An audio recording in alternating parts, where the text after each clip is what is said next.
안녕하세요. TMTV입니다. 한국은 전 세계적으로 안전한 국가로 인정받고 있는데요. 외국인들이 한국을 방문했을 때 한국의 치안에 굉장히 놀라곤 합니다. 미국과 같은 국가에서도 소매치기 등의 위험은 항상 도사리고 있기 때문이죠.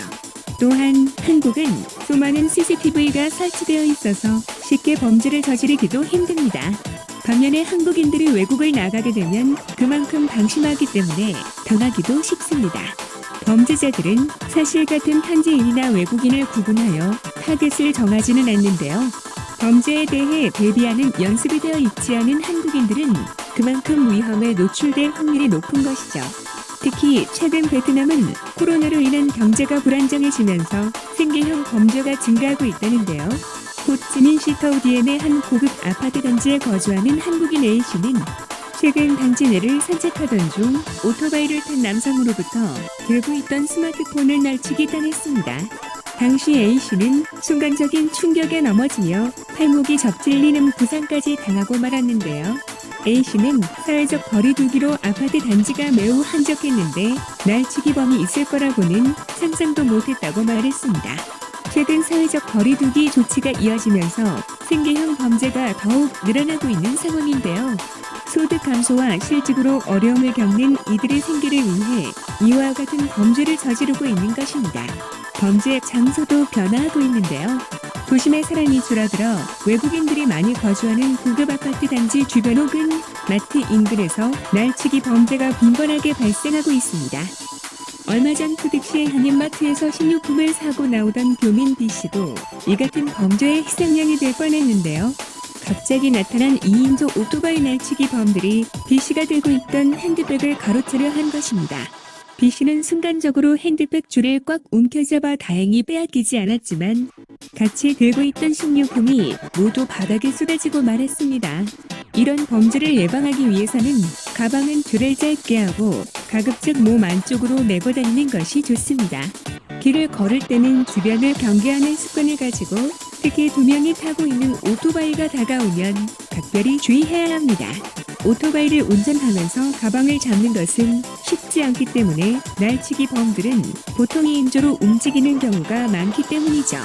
큰 돈을 소지했다면 도보로 이동하는 것을 최소화하는 것이 좋습니다. 부득이 한 경우에는 돈을 분산해서 소지하는 편이 그나마 피해를 줄일 수 있는 방법입니다. 특히 많은 한국인들이 이용하는 지갑형 휴대폰 케이스는 날치기범들에게 종합 선물 세트로 인식되기도 합니다.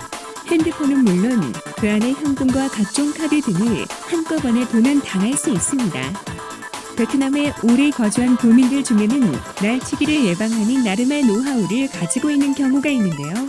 베트남에서 10년 이상 살았다는 한 교민은 나는 긴장 우산을 항상 소지하고 다닌다. 긴급한 상황에서 우산이 나를 지키는 무기가 될 수 있어 날치기범들이 쉽게 접근하지 못한다고 말했습니다. 최근에는 더 위험한 유형의 절도도 기승을 부리고 있는 것으로 알려졌는데요. 방역복과 공직자 명찰 착용 후 방역 요원을 사칭하여 마취제가 첨가된 마스크로 상대방을 혼절시킨 후 소지품을 절도하는 시기입니다. 지난 10일 베트남 현지 언론에 따르면 최근 호치민시, 하이퐁시, 박민성 등 몇몇 지역에서 보건부 간부 명찰 착용 후 방역 의식을 고취한다며 무료 마스크를 나눠주는 사람들이 있습니다. 그러나 실제로 이 무료 마스크는 마취제가 첨가되어 있고 착용했을 때 혼절할 수 있습니다. 이를 활용해 재산 강탈을 하려는 것이죠. 주로 방역요원 사칭자들은 3에서 5명으로 구성되어 있고 범행 장소를 미리 파악하여 인적이 드문 시간과 장소에 나이 많은 어른들과 어린이들이 있는 가정을 대상으로 접근하는 시기입니다. 가해자들은 각 지구대별 보건방역요원 또는 코로나19 방역 지휘관부라고 사칭하며 건강 상태를 검사하러 나왔다고 말하는데 공직자 신분을 나타내는 명서를 착용하고 마스크와 방역복을 착용한 상태로 접근해 쉽게 속을 수 있습니다. 베트남 공안 당국은 모르는 방역요원들이 무료 마스크를 나눠준다고 하는 것은 재산 탈취 범죄 등 불순한 목적으로 접근하는 범죄 시도일 수 있다고 경고했습니다. 아울러 이런 사람들이 접근하면 당황하지 말고 무료로 제공받은 마스크는 절대 착용하지 말라고 당부했습니다.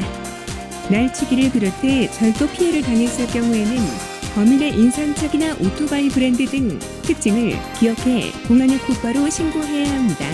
간혹 신고를 통해 잃어버린 돈이나 물건을 되찾는 경우도 있기 때문이죠. 베트남어가 익숙하지 않다면 긴급 상황 발생 시 대사관이나 총영사관에 연락해 도움을 구해도 됩니다. 물론 범죄자들이 나쁜 것입니다. 하지만 본인의 안전을 위하여 항상 긴장하고 조심해야겠죠. 한국처럼 안전한 분위기에 적응하여 해외에서도 똑같이 행동하신다면 어느 나라에서든 큰 피해를 볼 수도 있습니다. 이상 베트남 소식을 전해드린 팀TV였습니다. 감사합니다.